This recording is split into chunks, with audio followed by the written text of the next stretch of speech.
artinya kan kalau kita pahami dari konstruksi kesehatan sebagai bagian dari kedaulatan ekonomi atau kedaulatan satu bangsa, dan itu mempengaruhi soal bagaimana apakah kita bicara pertumbuhan ekonomi atau kita bicara soal kesehatan, itu kan tali temali. Nah, ketika kita bicara dalam tali temali, kita mesti cari akar masalahnya. Nggak bisa kita ngeliat cuma sekedar pada batang atau cabang. Nggak bisa, mustahil. Itu yang saya tangkap dari orang-orang yang pernah menuding saya sebagai xenofobia. Salah seorang menterinya Joko Widodo sekarang itu menuding saya kan xenofobia. Dan saya buktikan dengan dia mendukung asing itulah maka dia menjadi orang yang kelihatan betul-betul memasarkan vaksin. Iya.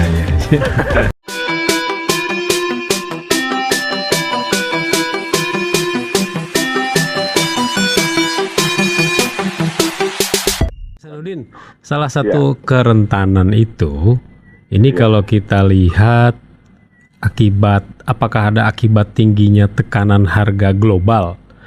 Karena Menteri Keuangan sempat nyinggung juga mengenai inflasi harga konsumen. Apalagi tadi kita singgung mengenai food ya, makanan.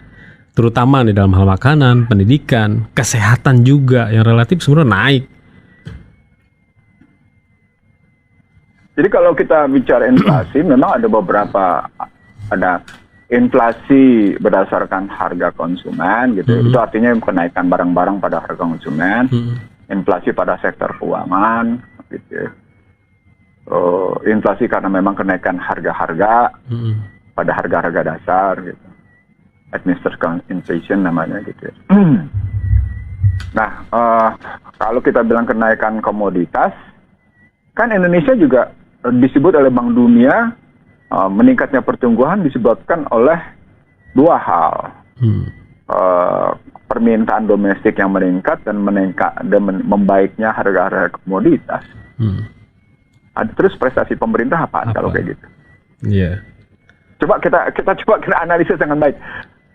Pertumbuhan ekonomi Indonesia mencapai 5,2 sampai dengan 5,3% disebabkan oleh membaiknya permintaan domestik dan membaiknya harga-harga komoditas.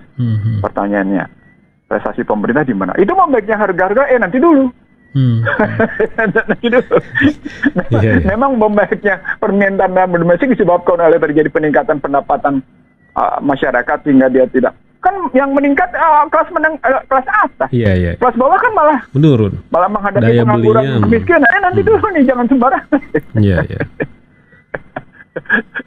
Lalu dia bilang, meningkatnya harga-harga komoditas di luar gitu. Yang mengakibatkan kenaikan harga komoditas memang pemerintah kan. Prestasi pihak luar berarti. Pertanyaannya, lalu prestasi pemerintah apa kayak gitu. Nah, itu pendekatan internal eksternalnya menjadi penting kalau kita bicara tadi sampai seberapa jauh pertumbuhan ekonomi yang terjadi sekitar 5,2-5,3 tadi itu sesungguhnya malah memperbaiki pendapatan dalam negeri. Karena tesis tentang QPDB yang dikuasai oleh asing itu tidak pernah bisa dibantah. Memang juga terjadi peningkatan pendapatan. Nah, salah satu indikatornya adalah ketika pendapatan per kapita meningkat. Tapi kan ini terlampau menyamaratakan. Karena yang disebut dengan trickle down efek itu gagal gitu ya. Gagalnya efek menetes. Itu kan sejak tahun 70 dikritik teori pertumbuhan berbasis itu gitu. Nah, kalau kita ambil itu masih tetap digunakan, kita ambil pemikiran yang tetap digunakan dalam rangka mengukur pertumbuhan, maka simpulan Sri Edi Suarsono benar. Yang terjadi bukan pertumbuhan ekonomi Indonesia, tapi pertumbuhan ekonomi di Indonesia. Karena QPDB-nya dikuasai oleh pihak asing yang menguasai sumber daya, produksi, dan distribusi. Kalaupun distribusi diambil, apalagi sekarang sudah ada yang namanya platform macam-macam gitu, dan platform macam-macam itu dimiliki oleh asing, ya sudah makin jelas distribusi diambil oleh pihak asing. Kita ngantar Gojek kan cuma 9.000 perak. Nah, ketemu deh apa yang saya sebut sebagai ultra kapitalisme itu adalah ultra neoliberal, dan ujungnya adalah ultra modern delivery system. Itu sebagaimana saya ngomong di YouTube gitu. Gitu. Jadi kalau kita mau lihat lagi angka-angka kayak gitu, apalagi dengan enggak kok angka utang kita masih baik gitu. Anda punya bertubi-tubi loh kesalahannya itu kalau bicaranya kayak gitu. Iya. Saya menemukan 5 kesalahan seperti yang saya ulang-ulang ketika kita bicaranya angka kayak gitu. Jadi lagi-lagi kita perlu memperbaiki secara mendasar dari apa yang kita sampaikan ke publik. Apakah itu memang the truth is the truth atau itu false truth gitu. Iya. Gitu. Karena makin hari masyarakat juga makin cerdas. Betul. Apalagi dengan media sosial kayak gini, dengan keterbukaan kayak gini.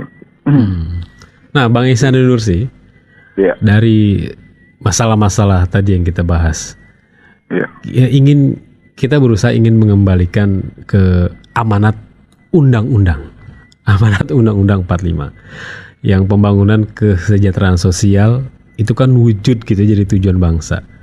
Tanggung jawab negara untuk bisa menciptakan kehidupan yang layak. Sepertinya pemerintah ada satu kata juga yang dilupakan, layak dan bermartabat. Amanat undang-undang untuk menjaga mensejahterakan sosial masyarakat yang layak dan bermartabat itu bagaimana, Bang Ihsan Nursi? Dia kalau bicara soal penghidupan yang layak dan penghidupan yang bermartabat, itu kan 2 aspek yang diambil, aspek material dan aspek imaterial. Kalau dari aspek bermartabat, itu baliknya ke Pancasila tentu ya, tentang kemanusiaan yang beradab gitu, tentang hikmah kebijaksanaan, tentang ketuhanan yang Maha Esa, tentang sistem perwakilan yang ujungnya pada keadilan.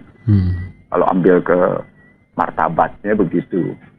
Tapi kalau diambil dalam rangka kebijakan dan kehidupan sosial politiknya, maka paling tidak ada 3 hal. Yang pertama soal penghargaan dan penghormatan satu sama lain. Penghargaan dan penghormatan, respect and appreciate each other gitu, menghormati dan menghargai satu sama lain. Itu terjadi nggak sekarang? Tidak sepertinya. Dewasa ini tidak. Jadi menghargai dan menghormati satu sama lain itu tidak terjadi, ya berarti tidak. Salah satu indikator bermartabat nggak ada. Yang kedua, indikatornya berbagi, peduli, berkontribusi, dan saling memaafkan. Terjadi nggak itu sekarang? Nggak juga.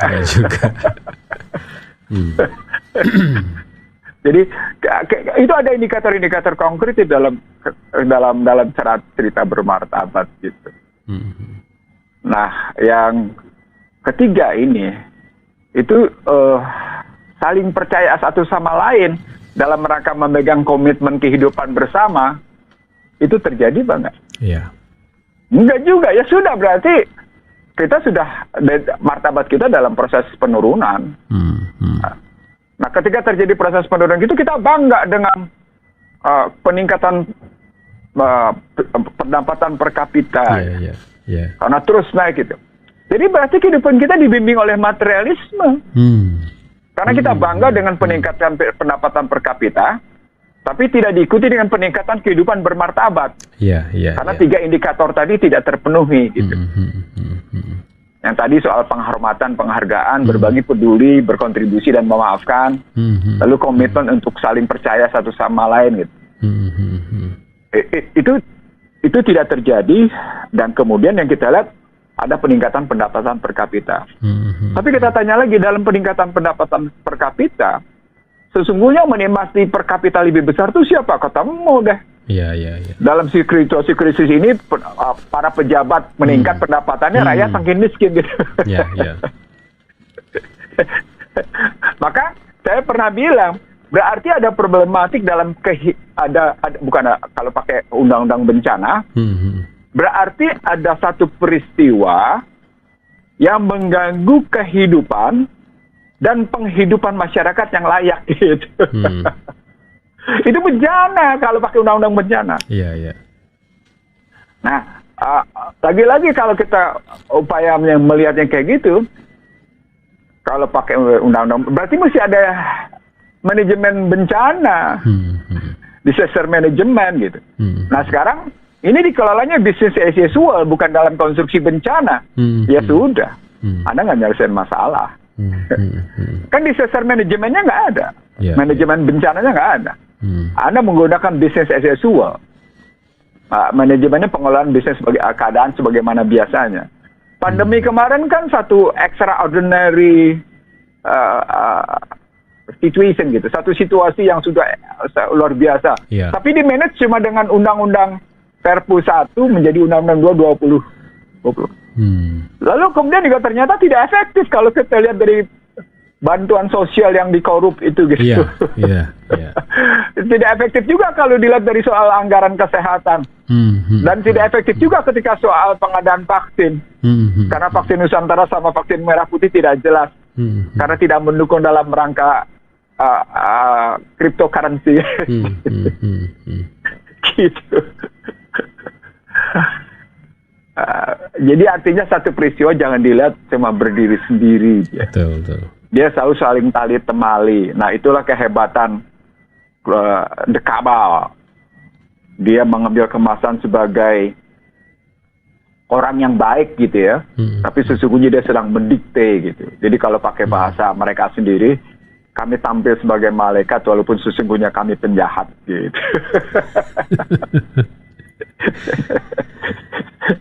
No, ini bukan kata-kata saya, itu kata-kata orang Barat sendiri yang kritis terhadap situasi yang mereka hadapi sekarang. Yang saya bilang sedang terjadi kritik habis-habisan, protes habis-habisan, demo habis-habisan di beberapa negara termasuk di Israel sendiri. Bahkan 3 orang wanita ditangkap dan dianiaya karena melakukan protes terhadap mandatory vaksin di Tel Aviv kemarin gitu. Dan itu luar biasa gitu. Di Swedia kayak gitu, di Swiss kayak gitu gitu. Nah, ini negara-negara Yahudi nih. Yang di Perancis apalagi, kemudian di Belanda, di New Zealand, di Australia, di Portugal, di Spanyol, di Amerika sendiri gitu. Jadi ada sesuatu yang memang salah dalam cara kita memandang satu persoalan. Yang itu saya bilang sebagai bentuk satu peristiwa yang mengancam kehidupan dan penghidupan yang layak bagi kemanusiaan. Itu saya pakai undang-undang bencana aja nerjemahin. Jadi mestinya kita manajemen kita bukan kita. Makanya turunlah BNPB. Kan ada tuh BNPB yang turun tuh. Yang salah satu ketuanya kemarin mantan Danjen Kopassus. Karena memang bencana mereka memahaminya. Tapi dalam perspektif bencana kan pendekatannya salah. Hari ini misalnya kita dengar isu tentang pentingnya mengautopsi mayat COVID gitu ya. Berkali-kali saya baru dalam 2 hari ini ada upaya untuk mengautopsi mayat COVID yang ternyata begini gitu. Ya kan kalau kita melihat kayak gitu mestinya kita melihat juga dampak dari bencana itu. Bencana apanya sih ini COVID nih? Ya diidentifikasi secara benar dong. Jangan diikuti omongan yang salah, omongan Badan Kesehatan Dunia, WHO, tidak boleh mengautopsi, kita ikutin aja. Padahal WHO sendiri ngomongnya mencela-mencela yang nggak bisa dipegang. Sama seperti CDC, sama seperti Gavi, kan nggak bisa pegang. Sekarang Pfizer bahkan minta perlindungan bahwa tindakan untuk melakukan vaksin itu tidak bisa digugat di pengadilan. Karena dampak dari pemberian vaksin itu sudah terbuka di dunia. Artinya kan kalau kita pahami dari konstruksi kesehatan sebagai bagian dari kedaulatan ekonomi atau kedaulatan satu bangsa, dan itu mempengaruhi soal bagaimana apakah kita bicara pertumbuhan ekonomi atau kita bicara soal kesehatan, itu kan tali temali. Betul. Nah, ketika kita bicara dalam tali temali, kita mesti cari akar masalahnya. Nggak bisa kita ngeliat cuma sekedar pada batang atau cabang. Nggak bisa. Mustahil. Itu yang saya tangkap dari orang-orang yang pernah menuding saya sebagai xenofobia. Salah seorang menterinya Joko Widodo sekarang itu menuding saya kan xenofobia. Dan saya buktikan dengan dia mendukung asing itulah maka dia menjadi orang yang kelihatan betul-betul memasarkan vaksin. Gitu.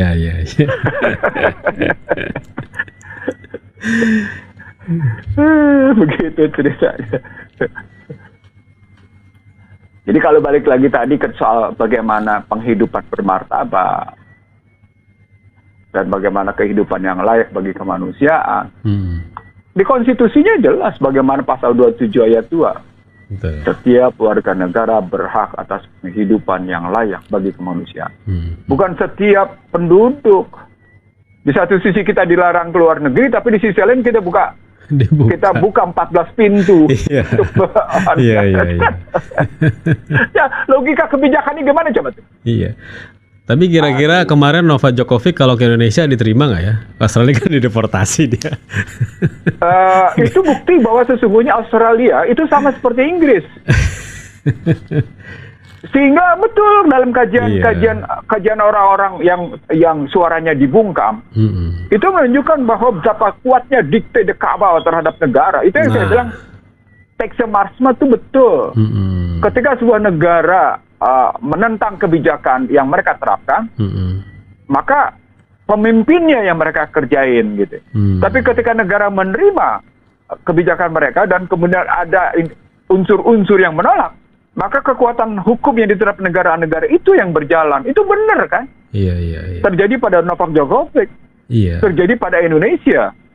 Iya, yang bahaya kan itu simbol suara Novak Djokovicnya itu terhadap vaksin itu kan yang bikin ribet. Sebenarnya bukan sekedar pada Novak Djokovic kalau kita mau lihat. Kebetulan saja dia sebagai pemain tenis yang digandrungi. Betul. Kebetulan saja. Tapi banyak sudah orang lain yang menolak kayak gitu. Cuma karena kebetulan dia bukan siapa-siapa, seperti saya ngomong sejak 27 Januari 2020, dan sekarang jadi kenyataan, maka saya tersenyum dengan, kalian baru menikmati sekarang. Ihsanuddin Nursi sudah ngomong 27 Januari 2020. Coba Ihsanuddin Nursi ini artis terkenal, coba ya. Lain lagi. Aduh. Subhanallah, astagfirullah, gitu Angga kalau kita mau lihat. Jadi sesungguhnya tinggal balik pada upaya kita memegang sumpah jabatan. Jadi bicara martabat tuh untuk kepentingan rakyat tuh nggak ada sebenarnya. Saya jadi kata begitu lagi. Ya enggak. Itu kan kita lihat dari fakta-fakta yang muncul. Fakta-fakta yang muncul itu begitu gitu. Itu yang mestinya kita benahin. Kita perbaiki. Pembenahan gitu ya. Dan pembenahan itu berarti pembenahan bukan sekedar pembenahan fungsional. Iya. Pembenahan dari sebutnya sekarang apa benar tuh ibu kota negara baru namanya Nusantara? Kok disempitin nih Nusantara pulau-pulau kok jadi ibu kota? Ini logika semantiknya gimana nih? Pakai pendekatan semantik aja deh. Itu udah pakai ahli bahasa loh. Oke, pakai ahli bahasa jadi. Oke, Anda mau menyimbolkan. Itu kan simbol. Kamu bicara pendekatan simbol. Kalau simbol itu berarti nanti berkaitan dengan isu dan tema. Jadi isu, tema, dan simbol. Itu berpikirnya begitu gitu ya. Isu, tema, dan simbol. Isunya adalah pindahkan ibu kota. Temanya adalah dalam rangka gitu ya, mengatasi persoalan macam-macam yang diatur di situ di dalamnya. Maka simbolnya adalah Nusantara sebagai bentuk sebagaimana penjelasan Menteri Bappenas bahwa Nusantara begini. Pertanyaan berikutnya. Oke, kita dekati secara semantik. Artinya kita dekati secara filosofis. Kita dekati secara psikologis. Baru kita dekati secara linguistik, 3 komponen gitu. Itu konsisten nggak? Jawab sendiri deh. Jawab sendiri. Tradisi budayanya juga gimana? Nggak, selain itu baru kajian dari kerangka pendekatan ilmu bahasa, semantik. Semantik itu ilmu bahasa, baru pakai itu gitu. Baru kita ambil lagi dari pendekatan berbagai sektor. Sektor pertahanan, sektor perekonomian, sektor sosial, budaya, sektor geopolitik, sektor geospasial, sektor geoengineering, macam-macam kita kaji. Geoekonomi politik gitu. Kita kaji semua jadi pendekatan itu. Saya kira kalau pendekatannya multistruktural gitu atau pendekatan interdisiplin gitu ya, bahkan sampai ultradisiplin kalau kita pakai kayak gitu. kita nggak akan tuh terjebak kayak gitu. Tapi kalau pendekatannya parsial ya begitu hasilnya. Konstitusi kita sesungguhnya mengajarkan bangsa ini untuk cerdas. Iya. Karena memang perintahnya adalah mencerdaskan kehidupan masyarakat. Betul. Maka mendekati sesuatu itu harusnya dengan sikap cerdas. Betul, betul. Dan sikap cerdas itu tidak dengan pendekatan parsial. Tapi pendekatan multistruktur atau pendekatan tadi multidisiplin. Gitu. Agen penyambung suara rakyatnya nggak berkapasitas itu, Bang Ihsanuddin. Jadi DPR itu ya bagaimana? ada usulan-usulan begitu ya. Bagaimana itu kapasitas kecerdasan bangsanya? Ya, itu kan kalau ketika kita lihat suara masyarakat bukan suara dewan bukan suara masyarakat. Gitu. Iya. Itu yang saya sebut dalam buku saya sebagai falsehood, suara-suara palsu, aspirasi palsu, dan keterwakilan palsu. Tesis akademiknya gitu, Angga. Iya. Suara palsu, aspirasi palsu, lalu kemudian keterwakilan palsu, maka otoritas mereka otoritas palsu jadinya gitu. Itu dalam buku Bangsa Terbelah nyebutnya begitu. Baik Bang Ihsanuddin, udah dikasih kode ini kita mau operator nih, waktunya udah habis. Iya. Singkat sebagai penutup, kembali ke undang-undang. Ini negara, ini masyarakat untuk menuju kepada bangsa yang layak dan bermartabat sesuai Al-Qur'an lah. Menurut Bang Ihsanuddin gimana tuh? Kalau menurut Al-Qur'an jelas sekali. Arahnya kemana? Iya. Bahwa Anda tidak ubud dunia untuk tidak lahan. Itu iya. Itu kalau menurut Al-Quran udah jelas sekali. Artinya bahwa dunia ini cuma perjalanan sementara, dan karena itu jangan dijadikan tujuan utama, itu Al-Quran. Tapi kalau kita kembalikan ke konstitusi sederhana, perintahnya 5K. Bebaskan bangsa ini dari ketertindasan. Bebaskan bangsa ini dari kebodohan. Bebaskan bangsa ini dari kemiskinan. Bebaskan bangsa ini dari ketimpangan. Bebaskan bangsa ini dari kehinaan. Kalau saya salah, saya mohon maaf dan sambil memohon maghfirah dari Allah. Dan kalau benar itu karena kehendak Allah semata. Wabillahi taufiq wal hidayah. Assalamualaikum warahmatullahi wabarakatuh. Waalaikumsalam warahmatullahi wabarakatuh.